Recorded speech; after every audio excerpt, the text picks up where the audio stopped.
about to start, y'all.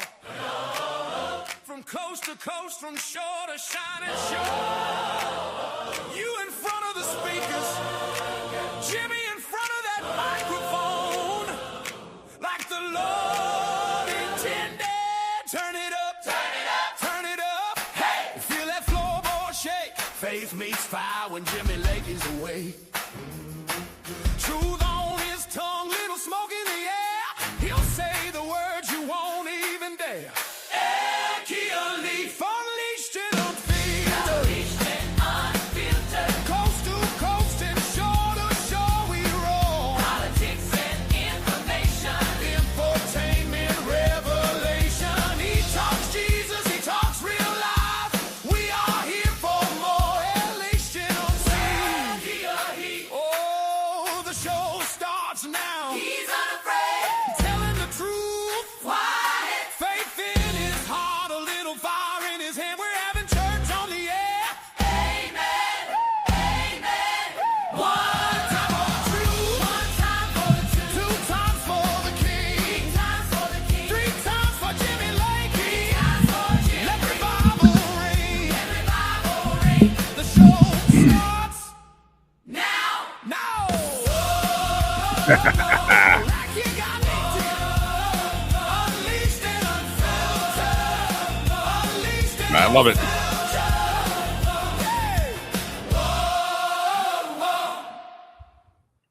Ladies and gentlemen, that's the choir, the Jimmy Lakey Mass Choir singing, and always appreciate the hard work of Brother Leroy and putting a good jingle together, right?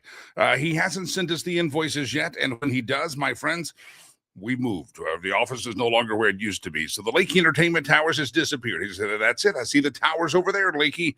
I'm like, that's not the mailing address, Brother Leroy. You got to figure that one out on your own. Anyway, good morning, everybody. Hump Day, halfway till Friday. Year of our Lord, Wednesday, hump day, halfway to Friday. Year of our Lord, January the 28th, year of our Lord, 2026. I kept wanting to say year of our Lord. It's the day of the Lord. Hey, it's the day the Lord has made. Rejoice, my friends. Here we are together, one with another. I appreciate you being here. All right, lots of things to talk about in the news. Got some fun things. Anybody remember where you were at 40 years ago today? A lot of you were watching American Tragedy and the Space Shuttle Challenger. We'll talk about that. Today's the 40th anniversary of that. This also is a big week. We'll talk some fun things about the television shows, the Dukes of Hazzard, Laverne and Shirley. They're all having anniversaries this week as well. And there's a date that we would like to commemorate for my beloved Dallas Cowboys. We'll do that today as well. So those are fun topics we shall get to. And don't forget, whatever platform you're watching the program on, if you're on the Rumble, make a comment. It shows up right here into the studio. We can, if they're worth mentioning, well, our producer Chad puts those up on the screen. We hope that all that can see them across all the platforms. If you're on the Facebook, many Facebook feeds, the Red Wave America page, the Media Equalizer page, and of course my Jimmy Lakey fan page is up there. You can comment in those places. If you're on the X, it's under my name. And by the way, if you're on X right now, go ahead and share us out. You can share the feed you're watching and let everybody else know. And if you're out in Rumble, invite your friends as well. We can have another Rumble raid. And the more the merrier here today, the more the merrier. Love to have all of you into the conversation. All right, there's some breaking news out of Minnesota. And it's not really breaking news. It's the same song, different verse. But evidently, Tom Homan has gone to Minneapolis, and the previous leader, who was a part of the Border Patrol, he's headed back to the border to do what he does. I saw President Trump said, Bovino's a kind of an out there kind of guy, and he's good. Maybe he, so Bovino has been sent back to the border where he's originating from, a no-nonsense guy, and Homan goes to Minneapolis, and Homan met with, I guess, the mayor, Mayor Greasy. He met with the Greasy man, and he also then met with Timmy Waltz, and supposedly there was some kind of an agreement that they should support law enforcement and law and order, and the city can't sustain this nonsense, so they got to knock this crap off, okay? Knock this nonsense off. Well, evidently the Mayor Greasy has already kind of reneged on his comments, and he says, we will not enforce federal law. We will not allow immigration law to trump our local policy. And so President Trump went to Truth Social this morning because Timmy Waltz is still feeling pretty good about himself. He's tamped down his rhetoric. Tampon Tim has tamped it down. How do you like that one? So Homan met with Waltz, but President Trump Truth Socialed this out this morning. Surprisingly, Mayor Jacob Frey, I call him Mayor Greasy. He looks like is one of those guys that the 5 o'clock shadow never ends, and his hair looks like he has either too much gel or needs a good shower. I'm not sure.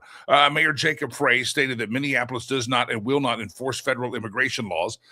This is after having a very good conversation with him. Oh, wow. He got stabbed in the back by a libtard. I'm surprised. Could somebody in his inner sanctum please explain that this is a statement is a very serious violation of the law and that he is playing with fire? Donald Trump to Mayor Greasy. So we'll see how that ends up. I think Timmy Waltz might have gotten his heart a little bit right. And so we'll see what happens on there. Yesterday, they said the protest had died down a little bit. By the way, I know there's probably some well-meaning people out there holding signs and saying, I don't like ICE or open borders. You have the right to do that. But a lot of these we've said are professional agitators. These are not just, it's not like the Maryland dad who, had gang signs on this. They try to paint. These are just people protesting out there, practicing their First Amendment right, Jimmy.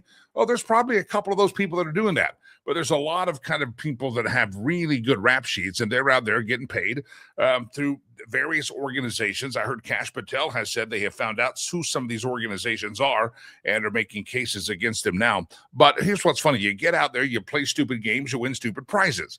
And here's a story. Demonstrators gathered outside a Minnesota hotel believing that Commander Gregory Bovino was staying there before police declared an unlawful assembly. Several of the agitators arrested outside the Minnesota hotel where they believe Border Patrol Commander Greg Bovino was staying have criminal records, and one arrestee openly embracing a disrupt, disturb, and resist slogan on Instagram. These agitators were outside the Spring Hill Suites by Marriott in Maple Grove, Minnesota, Monday night, where they thought Bovino was staying. Arrests were made after authorities said the demonstration was no longer considered peaceful, declared an unlawful assembly. Mayor Grove police officers said they were responding to reports of a protest at the hotel, adding that it escalated when agitators allegedly began damaging property and throwing objects at officers. Several people were arrested after they allegedly did not leave once the unlawful assembly was there. Why are they going to leave? They're getting paid by the hour by their puppet masters. Again, a lot of you get, these are American citizens just out there protesting. No, they're not really doing that.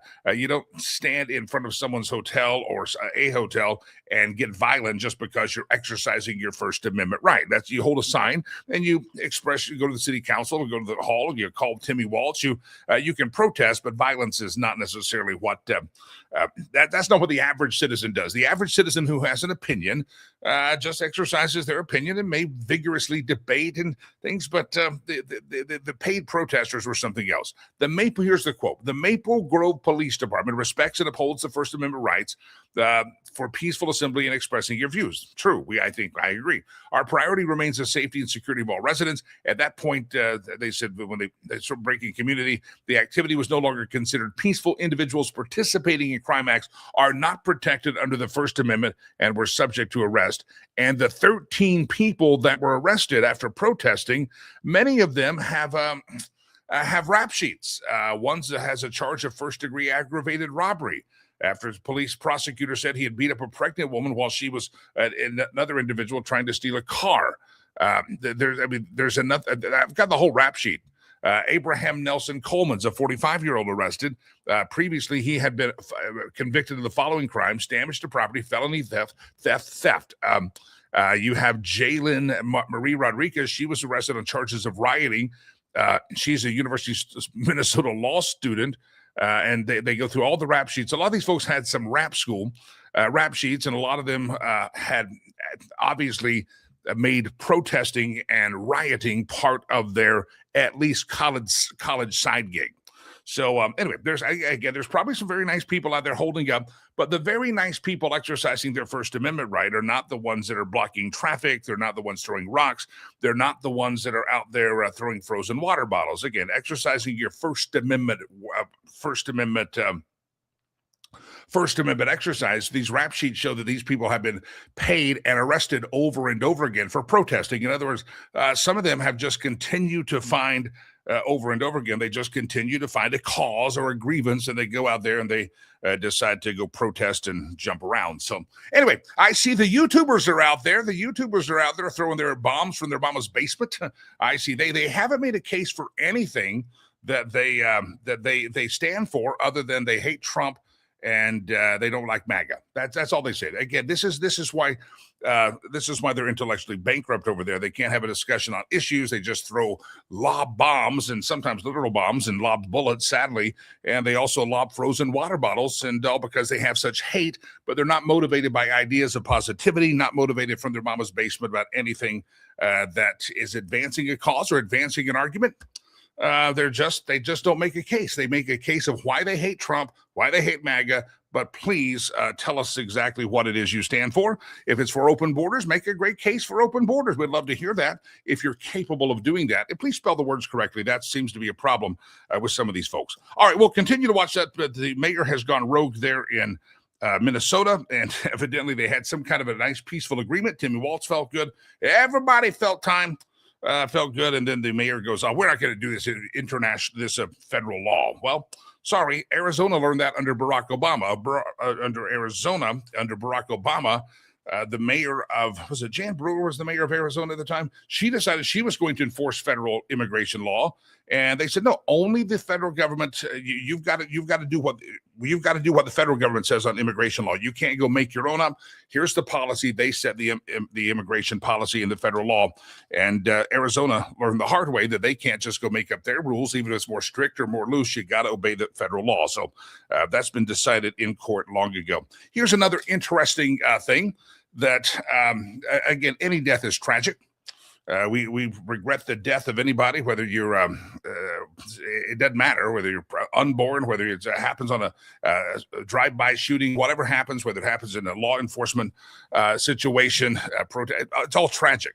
But it is interesting to learn a little bit more about Mr. Pretty, Alex Pretty, tragedy there.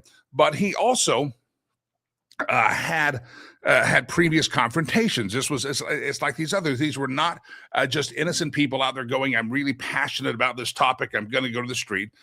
He had a broken rib a couple of weeks ago because he had already been in one altercation with ICE and Department of Homeland Security. He had been in altercation already. That caused his family, according to his family, to say, dude, you got to settle down. You're going to get yourself in trouble. And evidently, again, just shows that these are not just, there's some people, like, again, you may not like what's happening in City Hall. You don't like something, and you just decide, I'm going to protest. I'm going to make a call. I'm going to hold a sign on a street corner. But banging drums and screaming whistles, these are people that have gone through training, and they look it up. And this was not his first altercation. And it's very sad. Again, just putting it in perspective that they want you to paint an image that this is a Maryland dad. This is just a simple mother. This is just a simple person. These are just average citizens that were out exercising their First Amendment right. And when you look at the history of it, that's not what it was exactly. Again, death is always tragic. It's horrible. And I regret that it happened. But again, just go back and look. This is what it goes to what we say. These are people that are professional agitators. I heard one reporter say that she noticed that some of the, she covered some events in D.C. before, and she noticed some of the faces of the street rioters and protesters from D.C. were actually in Minnesota. So a lot of these folks make a living at it, and that's how they're not at work. That's how they have quit their jobs or don't have jobs. And that's why they're willing to stand out in negative 10-degree weather in front of a hotel in the middle of the night, not even knowing who's staying in the hotel, because, you know, you clock in, you got to get a paycheck somehow. We'll find out who is funding all this. But again, protest, First Amendment, all for it. Love it, love it, love it. But it doesn't, this is going to be, these are paid agitators for the most part. Not all of them, but for the most part, the ones doing some of this crazy stuff, they're, you know, yeah, they're on the payroll somewhere. All right, let's do some, this strange story here. And I hope this guy gets put away for a long time. Again, violence is never the answer. I know that's different than the American left believes. They you just watch what they say. They do believe violence is an answer. It's never the answer, and good discourse is the answer. And it's a man charged at Representative Ilhan Omar and sprayed her last night with an unknown substance during a town hall. A 55-year-old guy named Anthony Kazamarach Jack, I don't know how to say the name, charged at Ilhan Omar during a town hall on Tuesday evening, sprayed her with an unknown substance. Uh, she had said Christine Nome must resign or face impeachment. She got applause at her town hall. A few seconds later, this guy, Kazimir Rajek, rushed to the stage, sprayed her with a liquid. He shouted something as he was tackled and apprehended. Oh my God, he sprayed her on something. A town hall attendee shouted. Ilhan Omar insisted that her security, that she continue the event, will continue and do this effing blank hole is not going to get away with it, she shouted. And the person said, no, Ilhan, we need to go get you checked out. Whatever it is, it smells so bad. Fortunately, she was not harmed. They have not said anything about what the substance was, but whoever this guy was, thankfully, he's been charged with third-degree assault, and they should throw the book at him as well, because this is not how you have political discourse in America. So Anthony Kazimierczak, bye-bye. You should go to the pokey, and you can, whatever side you're on, doesn't matter to me. That is not exactly how we do discourse here in the United States of America. All right, 40 years ago today. Where were you at 40 years ago today? Some of you were not even a sparkle in your mother's eye, probably. Some of you probably were the mother who had a sparkle in her eye. I was just a kid. I was just in the late middle school. I have to do the math here, early high school. And remember they used to roll the televisions down the hallway, and it was a big deal. You ever walked into the classroom and you ever saw that your teacher had brought the television card in, or in our school, the library aide, or maybe the student, we get to go down, we checked out a television, and there weren't enough televisions for every classroom, right? They just didn't have them. And so we're wheeling these televisions down there, and we walk in the classroom. Anytime in middle school, high school, elementary school, if you walked in and your teacher had wheeled in the television cart, you were celebrating. You were very, very, very happy that they had the television. Now, looking back, I realized that sometimes it was educational and it was presenting. And then now looking back, I'm thinking some of those days were just days the teacher was a little hungover. You ever think that how many times did the teacher wheel in the television cart because the teacher got a little party on the night before or the weekend and just didn't feel like teaching and said, why don't we show a movie today? Let's show a documentary. Well, 40 years ago, 1986, children all across America had gathered to watch the Space Shuttle Challenger launch. 73 seconds after liftoff. Now, if you remember, this was a big deal. If you remember, this is a very, very, very big deal because it was the first teacher going to space. They had a nationwide contest, and Krista McAuliffe was the teacher that had been chosen. She was going to go to space. So the teachers were all interested. Students were all interested. What if that was Mrs. So-and-so going to space? It captured our imagination back in 1986. And so everybody's ready to watch this thing. And 73 seconds after liftoff, killed 7 crew members. The thing blew up. Flight commander, remember these names, Dick Scobie, pilot Michael Smith, Ronald McNair, Ellison Ozanuka, Judith Resnick, Gregory Jarvis, and school teacher Krista McAuliffe. And that was the Space Shuttle Challenger. So there's a simple question of the day. Where were you? Do you remember where you're at? Now, here's something I think back on all the time, is that when we all watched that crew go up, and we're all middle school, high school, elementary kids all across America, we were watching that thing. It was a pretty big tragedy. It's a massive impact. We all remember where we're at. But here's what we don't remember. There were now if you watch an event like that, the school district, and it's probably good that they do, would bring in crisis counselors, and you can, we just went to the class the next day, the next period. The bell rang, there's debris, we're watching the news coverage, the bell rings, and I remember you get up out of class, you grab your books, you walk to the next class. Everybody's like, did you see that? Did you see that? Yeah, it blew up. I saw it blow up. And then you have a 5-minute passing period. You sit down in your next class, and you go to class. It's just a totally different time. And it was a totally, totally different time. And there's no grief counseling or anything. That's why Gen Xers, I think, we're so tough and we can put up with so much stuff, because when we watched that thing blow up, as the horrible of a tragedy as it was, nobody came to our rescue. Nobody came to pat us on the bottom. So RJ says, I was working at Ball Aerospace at the time. Where were you? I was in school in Texas. I believe early high school would have been that time. And it's going to be, it's 40 years ago. 40 years ago, that's when it was. Jeff says, I was in parochial school learning as usual. We got to watch the aftermath. No counselors back then to deal with the tragedy. That's the key. There's nothing. It was just you went to class. I mean, I don't think teachers talked about it. They say, yeah, that was the news. We'll keep you posted. Roger said, I played hooky from school to watch it. A lot of kids didn't have to play hooky. It was a big deal. I remember there were some classes that you only had so many televisions. So one teacher would say, hey, you reserved a television at the time of launch. Can I bring my class over to your class? And everybody was standing in there to watch this thing on that television that's on a high card. Rich says, I remember seeing the abject horror on our history teacher's face when it exploded. So it's just 40 years ago. It's hard to believe. All of us can remember where we were at, and you can remember the television carts and the VCR on that bottom thing, and you can remember the response that happened. 47 years ago, this is a fun little topic before we get to some more serious topics. 47 years ago this week, there was a television show that debuted as a pilot, and it also impacted our lives, and it was called The Dukes of Hazzard. Anybody remember that 47 years ago this week, the Dukes of Hazzard made a debut? And anybody remember the Dukes of Hazzard? Which guy out there didn't enjoy thinking about Daisy Duke on the television? You'd watch her and go, who's Bo and Luke? I don't know. All the characters there. Roscoe P. Coltrane, Crazy Cooter,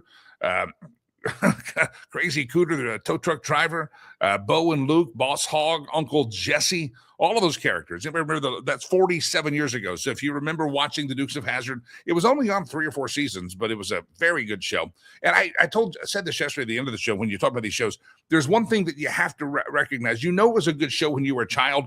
If you wanted to go when you're on the playground or in the neighborhood, you play those characters. Like you'd ride your bikes around pretending you were in the General Lee.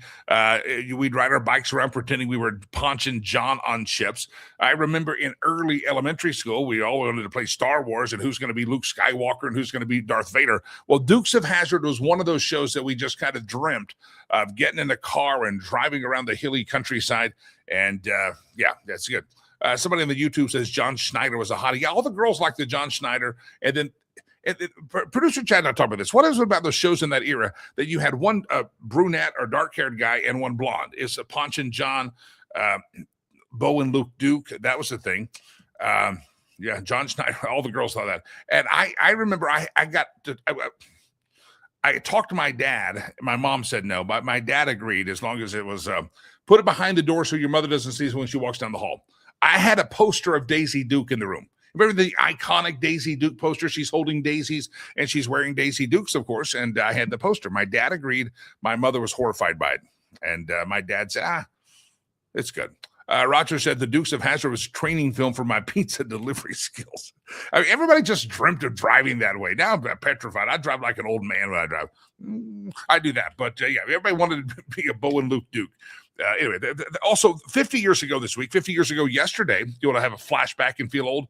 50 years ago yesterday was the debut of Laverne and Shirley.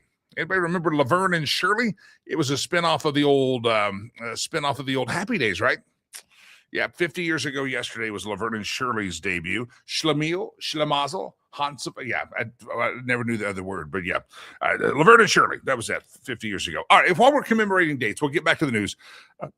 So 47 years ago, the Dukes of Hazzard. 50 years ago was Laverne and Shirley. 40 years ago was the Space Shuttle Challenger. I'm walking you down memory lane. 30 years ago. Ladies and gentlemen, 30 years ago, we should commemorate this. And we're going to go to the question of the day. What was your favorite show in the 70s and 80s? What was the big show? Was it the Dukes of Hazzard? Was that the one you had to watch? How old were you? I think it was 47 years ago. I was probably 8 or 9 or so when the Dukes of Hazzard launched. And you just wanted to be Bo and Luke Duke. It was fantastical. And I wanted all the girls to say I'm a hottie too, like John Schneider and Tom Wopat. They got all the compliments. Somebody says on the YouTube, A-Team. You remember the A-Team?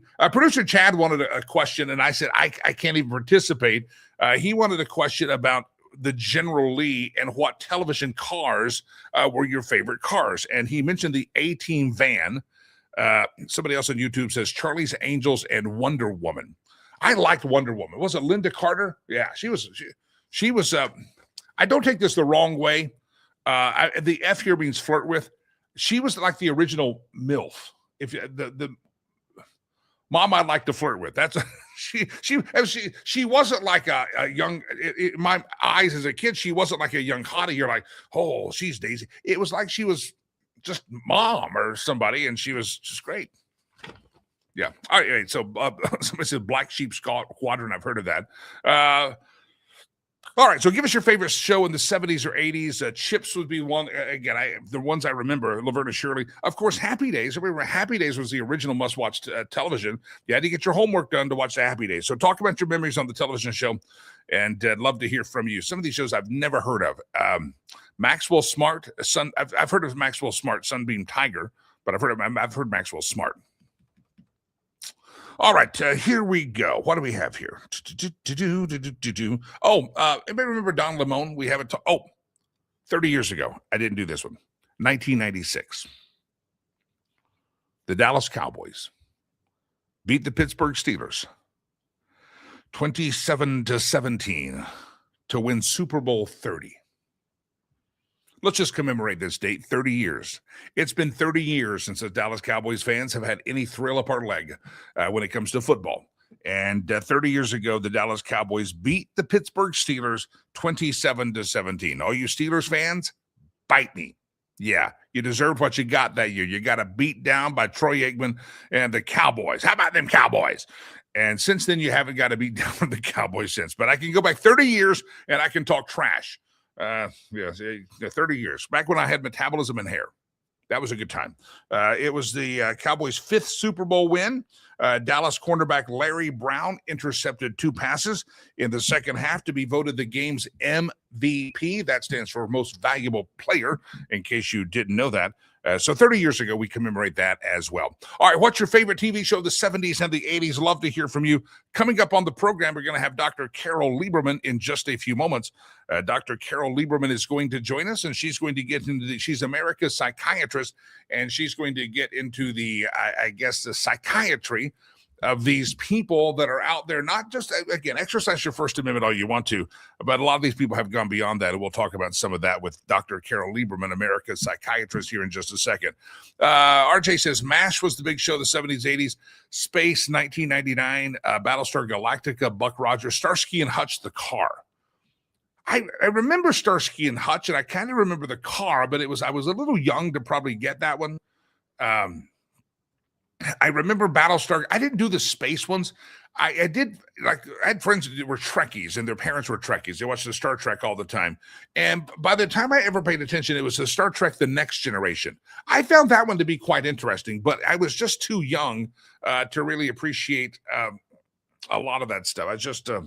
I was too young to appreciate the original Star Trek, I think. I was just a wee tyke, but some people liked it. I did enjoy The Next Generation. Don't give me trivia. I couldn't do that. So Carl on the YouTube says he liked Dragnet.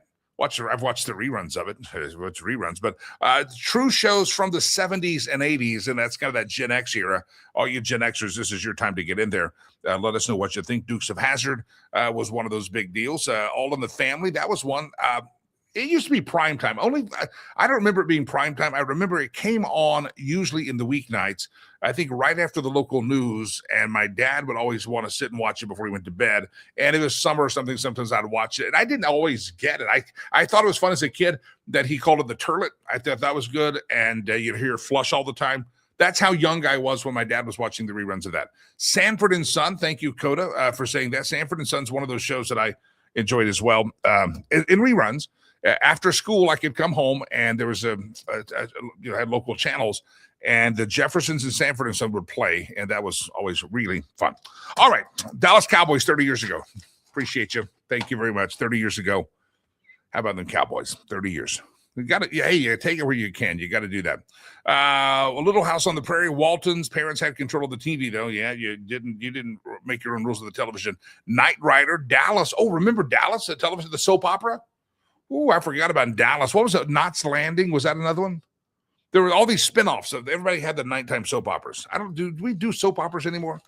It's just reality television. All right, I'm going to go back to Don Lemon. Everybody keep comments. We'll keep those comments popping on the screen. Your favorite 70s and 80s Gen X TV shows that ended up being kind of iconic in your memory, and you kind of go, wow, I remember that. You remember when you sat down with your buddies, watched the Dukes of Hazzard? I do. I rode down the street with whoever's house we were at. We had to stop and watch the Dukes of Hazzard. It was a big, big deal. Anybody remember Don Lemon? He was being investigated for some storming the church. Now, a lot of people that stormed that church back in Minneapolis, the Southern Baptist Church, they were arrested and charged on the FACE Act and the KKK Act. But the judge that had the Don Lemon case said, no, Don didn't do anything wrong. He's just a journalist. But if you look at his staff was bringing donuts and coffee, and he was doing commentary, not reporting. He was in bed. I mean, there was everything that said, no, journalists don't do. That's not what journalists do. Well, it turns out, as we learn more, why did Don Lemon get the old walk at this phase, and yet other people got arrested for doing exactly what Don Lemon. Don Lemon's hiding behind I'm just a reporter. I'm just a reporter. I'm just here to observe. But you could tell by his context, his words, and everything, he wasn't there, and other people got hauled off to the pokey.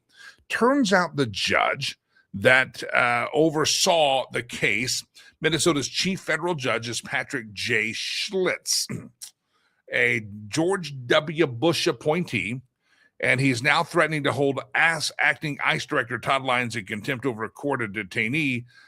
Anyway, there's some serious allegations whether this guy should even be touching the case, because it turns out that this Judge Schlitz is a donor and volunteer for a pro-illegal alien immigrant law center. So there's stuff coming out. You're like, how did Don Lemon get the judge that lets him skate when all the just other people protesting, interrupting, and they get charged with FACE Act and KKK violations? Why is Don Lemon special? Well, he says it's because he's a journalist. Well, the judge has now accused ICE of repeatedly violating court orders, and he's also volunteers and a donor to an immigrant law firm, law center that they give advice to illegal aliens on how to beat deportation. So possible conflict of interest there. And I hopefully that will be appealed, because again, why does Don Lemon get to skate when other people get arrested and charged, and he pretends as if he's I'm just the innocent reporter. This is an image I talked about yesterday. I want to show it to you. This is the irony. There's Tim Walz. This is why I say some of you people are just puppets. Some of you people are just puppets out there. There's Tim Walz behind a fortified walled mansion with a megaphone, telling everybody, you go out there and you protest and give them hell on the streets. I'm going to stay back here. You guys take all the risk. This is how politicians have sent your boys and girls to war all these years. They hide behind the walls of the beautiful dome or the Capitol of Washington, D.C., and they say, you go out there and fight, and they're behind the walls there. And I think this Don Lemon thing is the exact same thing. It's Don Lemon saying, I've got a microphone and you guys are going to go to jail. I'm just going to say I'm a journalist, and he's not. And this is where I think people have to this is where I think you have to just kind of laugh and go, there's Timmy Walz back there hiding behind, and he's got a megaphone. He's a very, very, very big, tough guy. By the way, we got a lot of military members, people that listen to the military. I got a news story that I wanted to share with you, because a lot of you, I know I've been hanging out with a lot of veterans friends, and they get into story mode and they just go on and on and on. And I'm like, I don't know what you're talking about. I was stationed here and I was stationed there, and I remember this, and it's fine. It's very vivid memories for them. The other day, producer Chad was with some veterans, and they were talking about the lack of modesty that happens when you headed off to boot camp in the day. I mean, you're a young guy, and here's how the shower went. And so producer Chad was talking about shower scenes. It was not that way, but he was talking about, you got limited amount of water, you ran through with all your buddies, you scrubbed, you ran back through to rinse off, and that was it. So a lot of the military remember their days serving, and some fond memories and some wild memories. So cheers to the vets. God bless all of you who have served your country. But this is good news for the veterans out there. And if you have a daughter or son, a granddaughter, grandson, this is going to be good. I wrote this headline myself. Mess halls are getting a Maha makeover. Mess halls are getting a Maha makeover. Isn't that good for the vets? Everybody remember your food that you had to eat every day? Well, let me just tell you the story. As America's armed services are experiencing a boost in recruitment under the Trump second term, the health and meals are soon going to get a boost as well because MAHA is taking it over. The Make America Healthy Again initiative, conceptualized, led by Secretary Robert F. Kennedy Jr., has focused on overhauling federal nutrition policies, and now they're taking that health initiative right to America's front line. Earlier this month, the new dietary guidelines were released, emphasizing nutrient-dense whole foods, high-quality proteins, healthy fruits, vegetables, and whole grains, while limiting ultra-processed foods. The rollout includes a total revamp of the food pyramid, and it's going to affect SNAP and WIC, etc. And they're also going to affect the military dining facilities and make sure that these new processes are put in place there. And one of the things they're saying is that, you know what, some of this mystery meat they've been serving is too processed. They're going to have to do something else. Now, they haven't announced or determined whether dietary guidelines are going to affect the manufacture of the MREs, the meals ready to eat, that are used in the far field away from the camp mess halls. But what they have decided is they're going to have to get to some real more non-processed food items in the mess halls. So the mess halls get MAHA makeover. And so congratulations to all of you that serve the military and those of you that used to serve in the military and you're wishing that you're wishing they would have made this makeover a long time ago. So the mystery meat may be going away, but God bless the veterans. They served our country and they evidently had to eat really, really, really crappy food. They had to do that.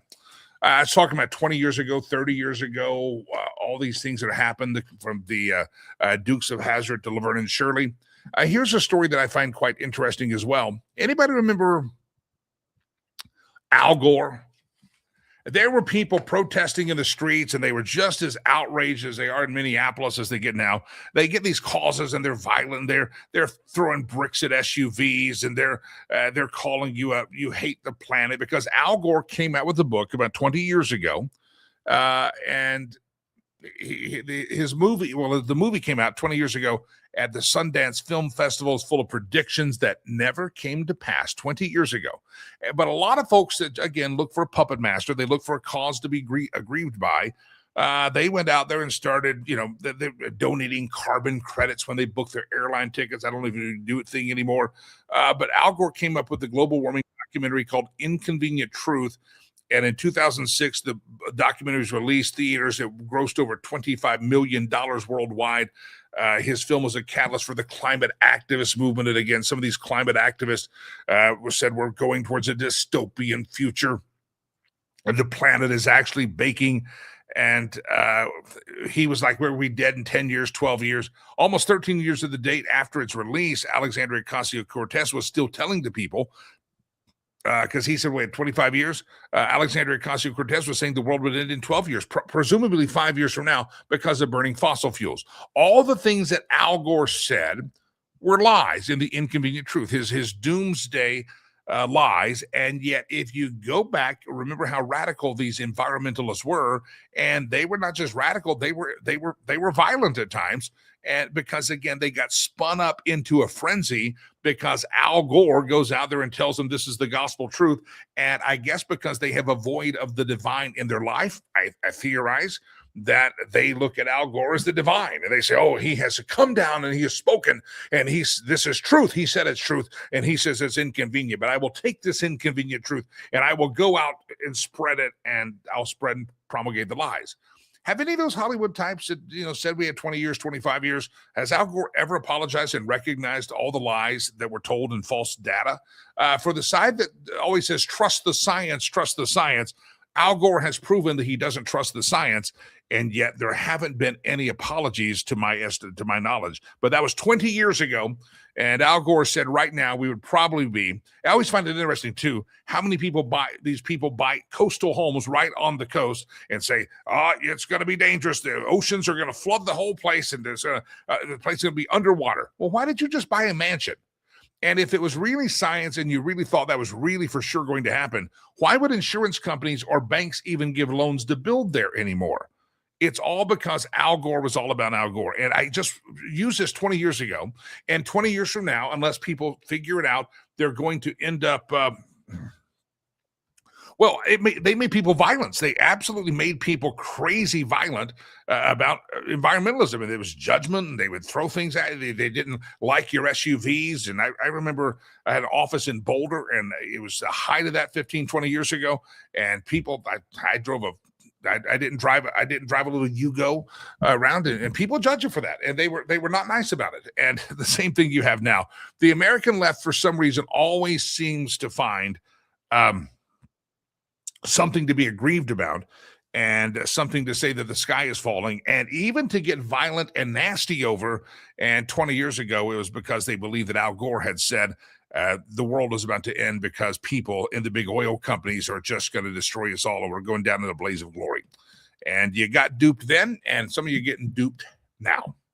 It seems to be a trend. Maybe Dr. Carol Lieberman can help us sort it all out. She's known as America's psychiatrist, the terrorist therapist, and she joins us on the program today, trying to get to the heart what causes these people to not, again, having an opinion is one thing, but getting violent, following false data, all this information, believing lies.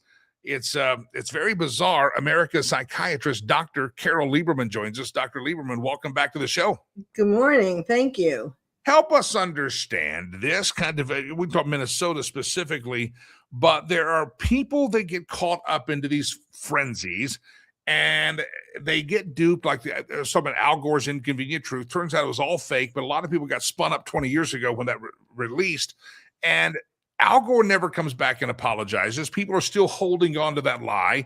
And then somebody else comes and gives them another lie, and they're violent, and this is their cause. What is it causes us to glom on to, I guess, false teachers, snake oil, false doctrine? What is in the heart of man that causes us to believe this kind of stuff sometimes? Well, it is, for one thing, what you said a little earlier. It's a combination of things, but what you said, devoid of religion, that's one of the problems. If you don't believe in the goodness of the world, and that there are things to be grateful for every day, nature, and look up at the sky and their incredible sunsets. And I mean, if you don't believe and you don't concentrate on those kinds of things, you're very vulnerable to snake oil salesmen who are angry about something. And the promise is that if you follow them, and you get angry about it too and try to destroy it, that somehow that's going to make your life better. And of course, that's ridiculous, but it keeps happening. There are a bunch of things that go into it. Of course, one of the things, if we look at what's happening in Minnesota, one of the things that it has gone into it is, and not just Minnesota, but is all of the schools, the education, what is being taught in schools today, and schools for even far back enough to have affected the people who are currently in the protests today, the violent protests, because it's from kindergarten to college. So that's a big part of it, convincing them that they have to hate America because America is horrible and they should do what they can to destroy it. It's like whack-a-mole, one day it's ice, the next day it was climate change. The next day it was, I actually just saw something this morning. There were violent protesters at a meeting in Los Angeles. Of course, our governor, Newsom, is not any better than Tim Walz. And so there was a meeting of police, it was like a community meeting, and there were people who came there and they were very violent and just calling them pigs and being, physical and wearing masks so you couldn't identify them. This is really, it's getting to a boiling point. It's not just in Minnesota. This is happening all over. It's kind of like George Floyd all over again, in a slightly different version. But basically, it's people who are angry about their own life, who feel cheated, who feel unhappy, who feel confused. And then, of course, another big part of it is Trump derangement syndrome, because they see ICE as an extension of Trump. And so, they hate Trump. And so we're going to hate ICE and we're going to destroy ICE because that's what Trump puts in our city here. And there are so many other things as well. There's, of course, the Soros. Some of the people are being paid by Soros and other, organizations that want to see the destruction of America. Some of them, it's interesting. If you look at Renee Good and Alex Pretty, they're different yet they're similar. But it's interesting to think that someone who could be a nurse, Alex, could be a nurse in a VA hospital. Someone like you would think a good person and an intelligent person to have gotten to that point, how he could be swept up in this. As an example, is just tells you just how dangerous this whole mob rule is. Yeah, Dr. Lieberman, Dr. Carol Lieberman, if you're one of the thousands of earballs that listen later today, the podcast, that's Dr. Carol Lieberman, America's psychiatrist. Dr. Lieberman, there was a story, I forgot which state, it was, I want to say, some state in the Northeast, that a nurse got fired because she was on her TikTok or Twitter account giving tips on, hey, if you have to treat an ICE member, here's what you do. Saline, talking about injecting him with paralytic drugs. I mean, these are professionals. It's not, you used to think it's just these uneducated people living in their mama's basement, and they're just, these are some smart people that have been sucked up into this hatred. Yes. There have been people, I don't know what state they're in, but there are people who have been saying to go on dating apps and, find ICE agents and get them to send you compromising photos.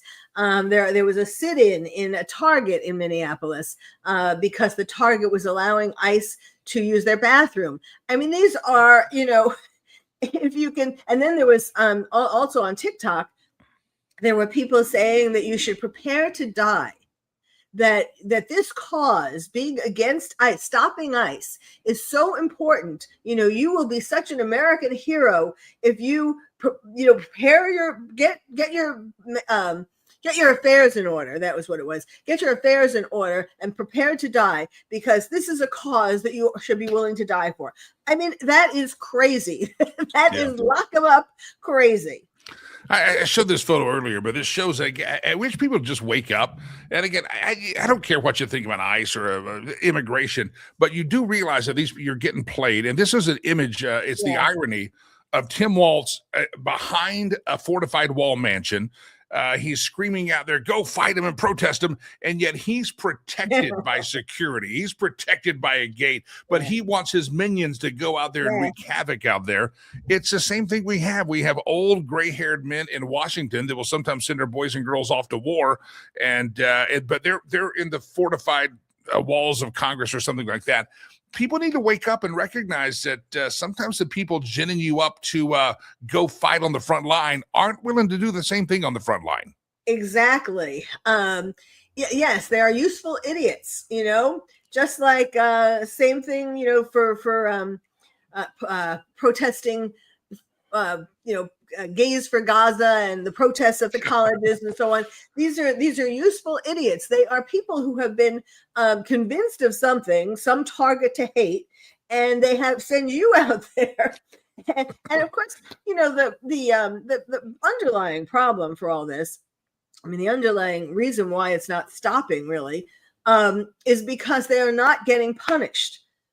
If they get arrested, they are being let go, and like that's what happened with the school protesters, and so they have no reason to stop because hey, this is fun. I remember years ago there used to be sit-ins at colleges and so on, but sit-ins, nobody got violent. I mean, I don't know, nobody, but I mean, it wasn't the kind of things that we're seeing today. Yeah. I want to come back to, again, the psychiatry of these people on the streets, because, again, you can protest something. I've called my congressman. I remember as a kid, I held up a campaign sign outside of another. I was like seventh grade. My dad said, if you want to, I'll let you hold up a campaign sign. So I did that. He went to have coffee. He was like, you're crazy. So I get protesting, but these people have gone beyond protesting. They have escalated themselves into some kind of irrational frenzy, blowing whistles, living on the streets at one degree. And I want to get back to that because it's just so fascinating that you have these people that do it. I mean, this Alex this Alex Pretty, and sorry, it's a tragedy what happened, but he was known to the Department of Homeland Security. He had a scuffle. He had a violent confrontation week before. The media, the people out there say he was just a man, just a love nurse that just so happened to be protesting, and he was standing up for some he was a known agitator, and he had a broken rib because he had a confrontation weeks before. It's just unbelievable how we're not willing to believe the truth about who these people are. And it's also unbelievable how these people that went to school or educated, they end up in this place to where their mind just snaps and I'll break my ribs. It's horrible. Yes, it's mass hysteria.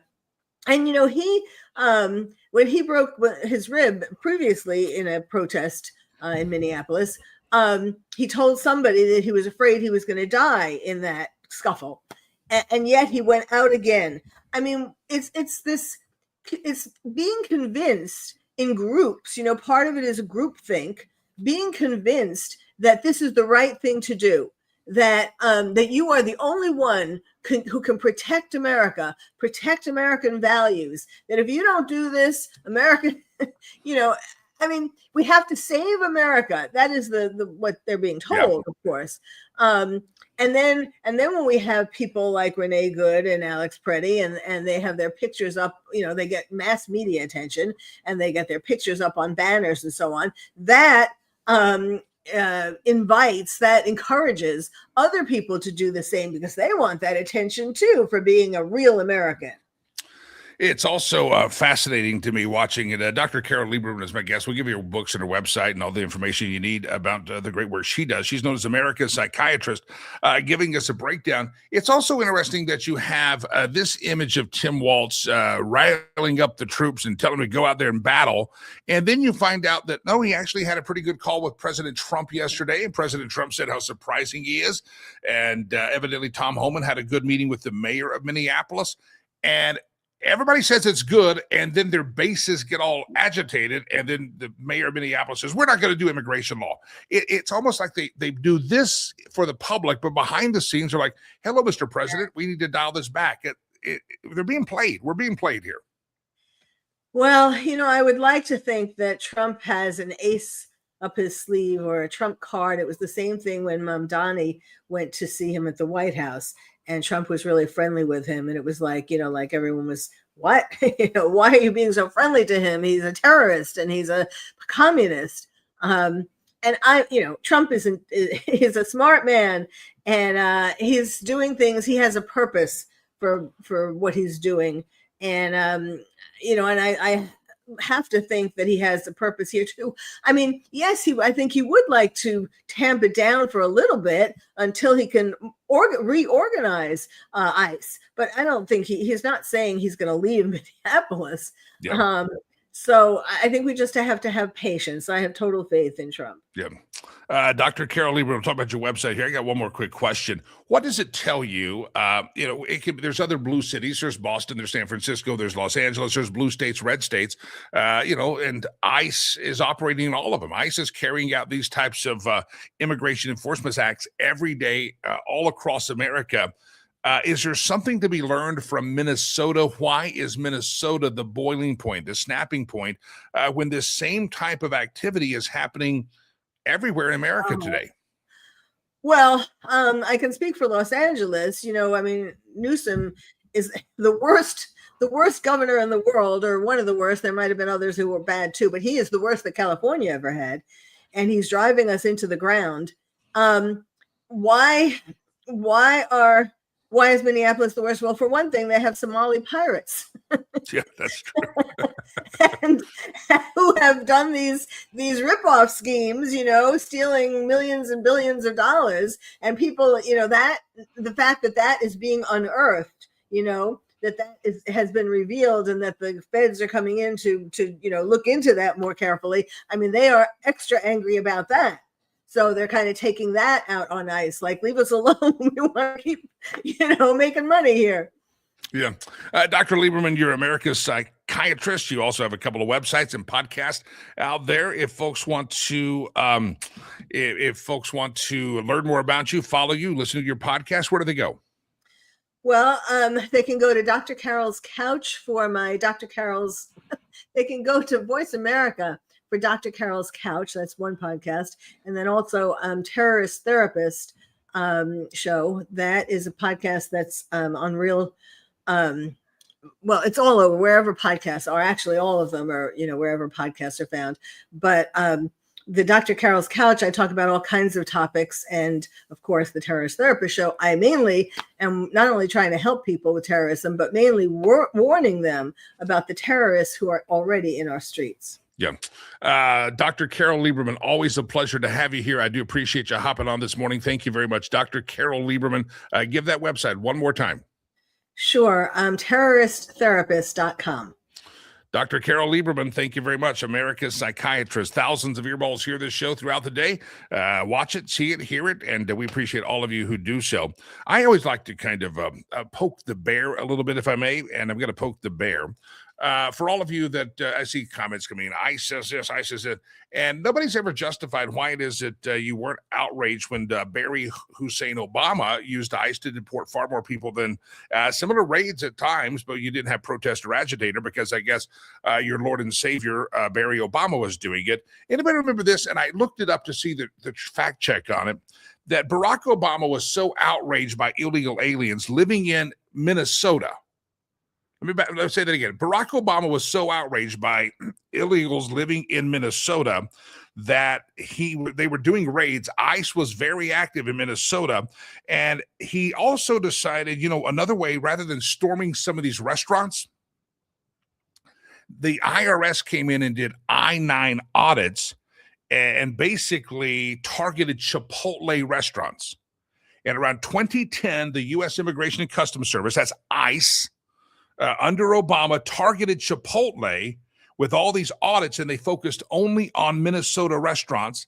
And those audits examined every employee and made sure they had work eligibility papers and documents. And Chipotle, these poor Mexican immigrants that had just come here to work, just come here for a better life, these poor foreigners that were, making the tortillas and cooking up the beans, Chipotle fired 400 to 600 of them, and a lot of them got deported because they were working at Chipotle. Who did that?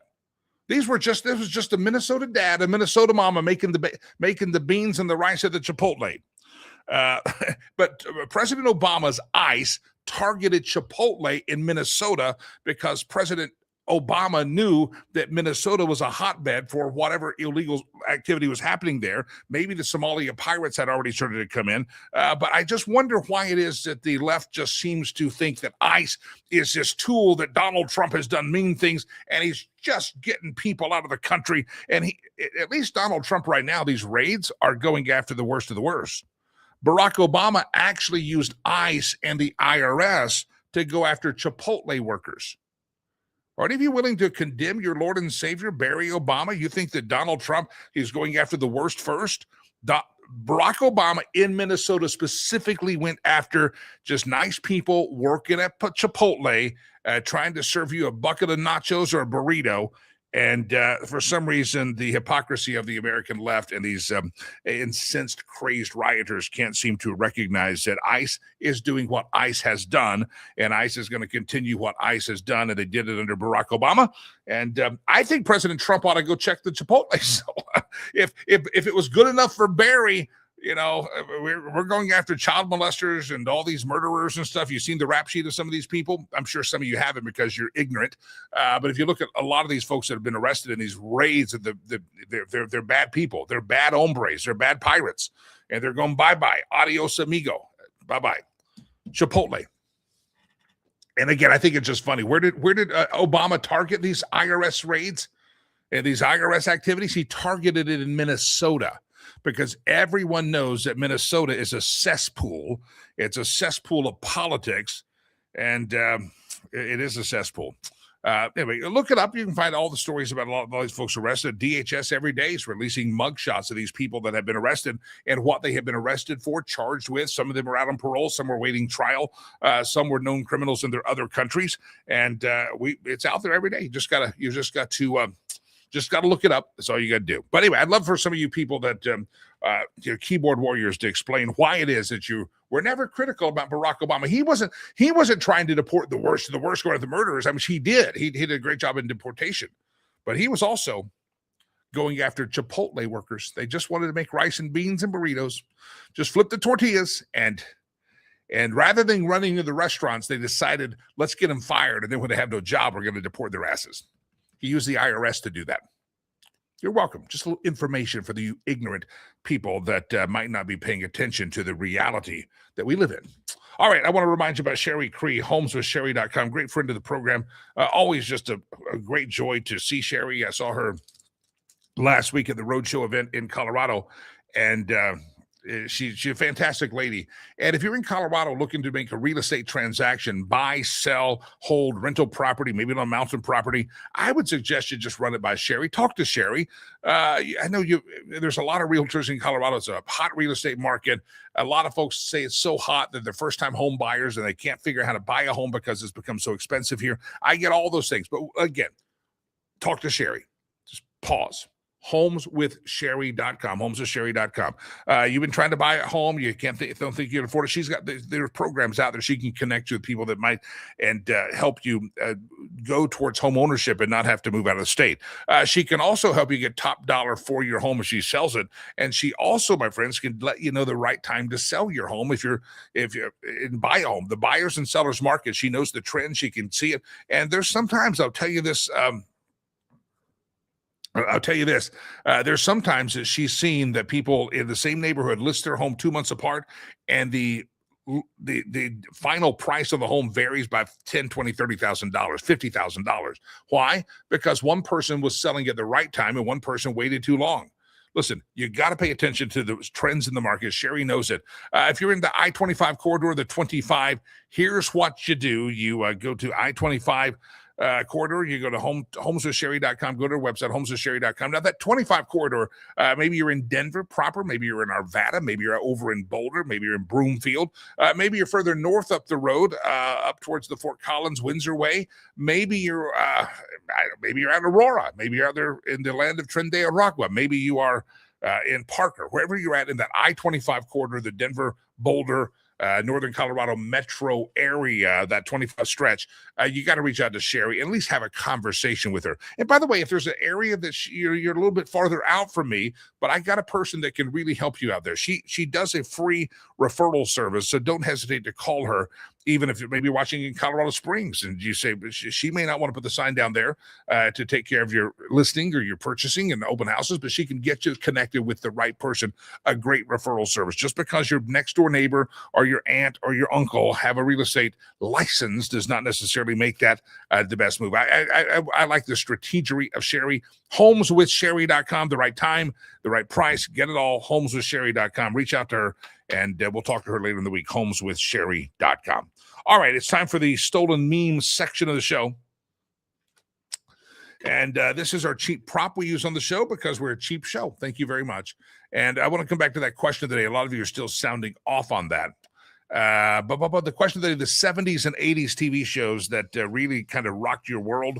And Dukes of Hazzard, 47 years ago this week, it launched. And Laverne and Shirley, 50 years ago. So those were the TV shows that were just really rocking and rolling, and we love them. They're very fantastical. Very, very fantastical shows, and would love to hear. Family Ties and Super Friends. Anybody remember the Saturday morning cartoons, the Super Twin Powers Activate? One of my favorite cartoons. Scooby-Doo, also Saturday morning. That's a whole different topic. I'm talking about shows. I got a message yesterday. We'll do memes roulette. I'm going to get to memes. I got to get to the meme roulette. Here we go.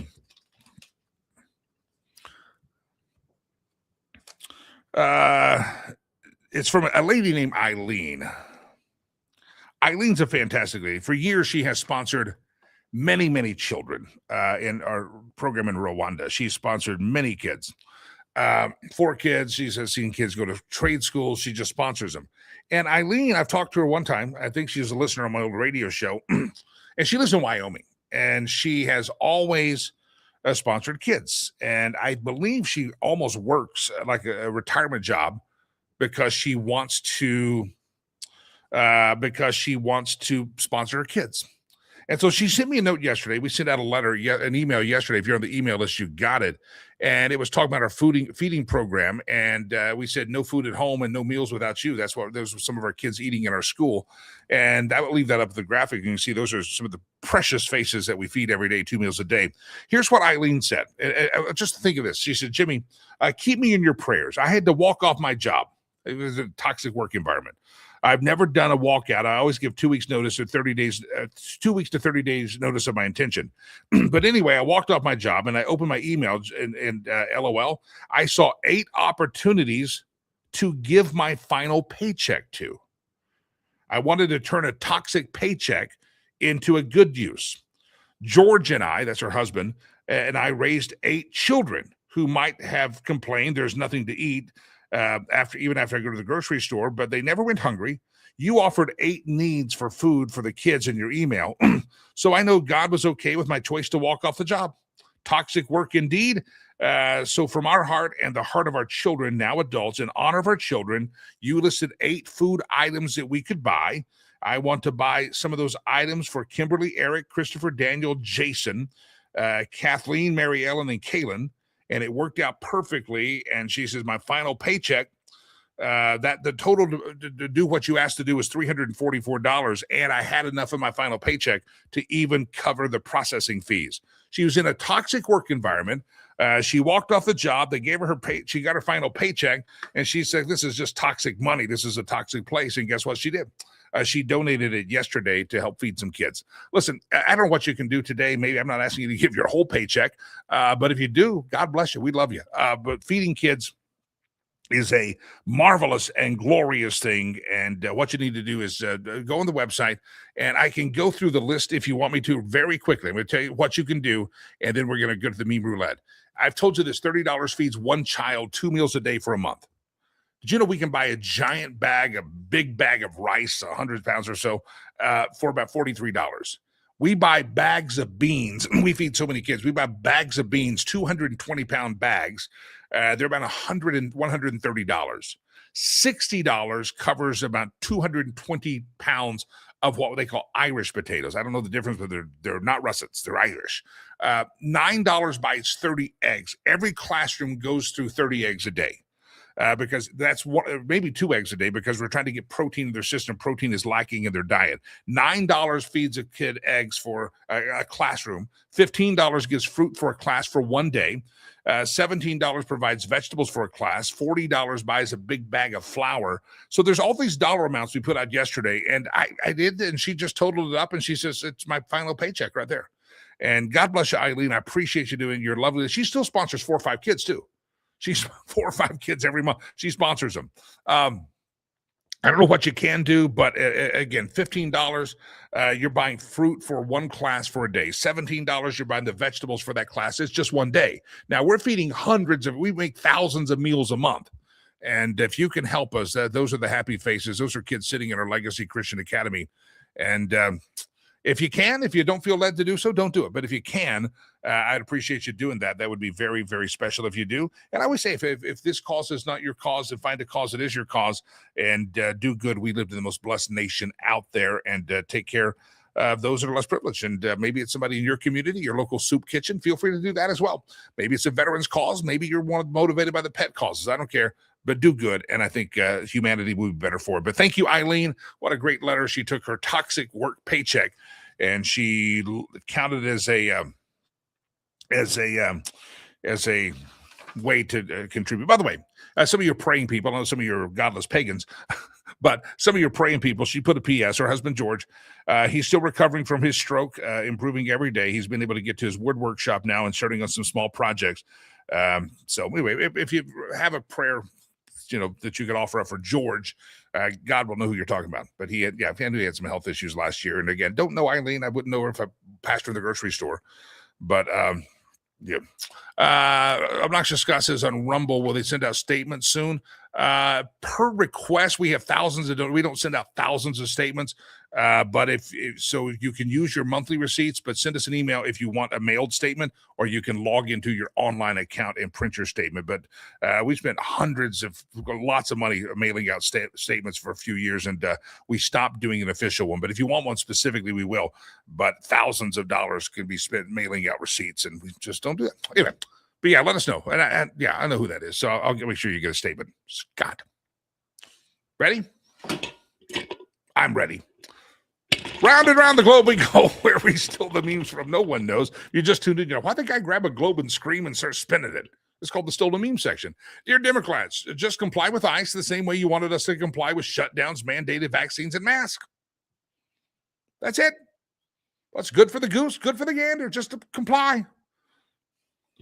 Round and round the globe we go, where we steal the memes from no one knows. Remember, only you can prevent yourself from getting shot by ICE. A public service message by Smokey the Bear. Round and round the globe we go, where we steal the memes from no one knows. I run every day for 30 minutes. If I miss a day, I add 30 minutes to the next day. This has truly been a game changer. Tomorrow, I'm supposed to run for 3 weeks. I love the consistency there. That's it. That's not me, is it? Round and round the globe we go, where we steal the memes from no one knows. Babylon Bee, tragedy, an entire studio audience drowns in flood of Jimmy Kimmel's tears. What's up with Jimmy Kimmel? He used to be funny, kind of funny, never really funny. He cries. His eyes always look bloodshot too. I don't know if he's doing something backstage, but it always looks like he's either it's makeup or the lights or something. Round and round the globe we go, where we steal the memes from no one knows. My cup can keep beer cold for 4 hours. What kind of a-hole takes 4 hours to drink a beer? That's a great question. Keep a beer cold for 4 hours. Round and round the globe we go, where we steal the memes from no one knows. Here we go. I've seen this before. This is funny. Brain cells die, skin cells die, even hair cells die. But the fat cells in my stomach must have accepted Jesus Christ as their Lord and Savior, since they seem to have eternal life. Can I get an amen? Amen. I'm asking my belly now. Do you know Jesus? I guess you do. Round and round the globe we go, where we steal the memes from no one knows. How come we have anger management but not stupidity management? You can be stupid, but I can't be angry. Your stupidity is probably why I'm angry in the first place. I need all of you to ponder this. You can be stupid, but I can't be angry. Your stupidity is probably why I'm pissed off in the first place. I'm actually a happy warrior, so I really am. Round and around the globe we go. It's not home. There it is. There's the golf of China saying no more stealing of intellectual property. Don't get too good at it, Lakey, because the Chinese are the masters of it. All right. Glad to have you here on the program. Jimmy is my name, and appreciate you being here on the program. Don't forget, riverspromise.org if you'd like to join with Eileen and help feed some kids today. We'd love to have you do that. And what you give today literally is on the ground working within 24 to 48 hours. I'm going to send some money over there real soon. So please, riverspromise.org, make that donation. We appreciate you doing it. And we went overtime. I promised producer Chad we would not go overtime, and now I went overtime because I like it. Jimmy Lakey, peace. I'm out of here.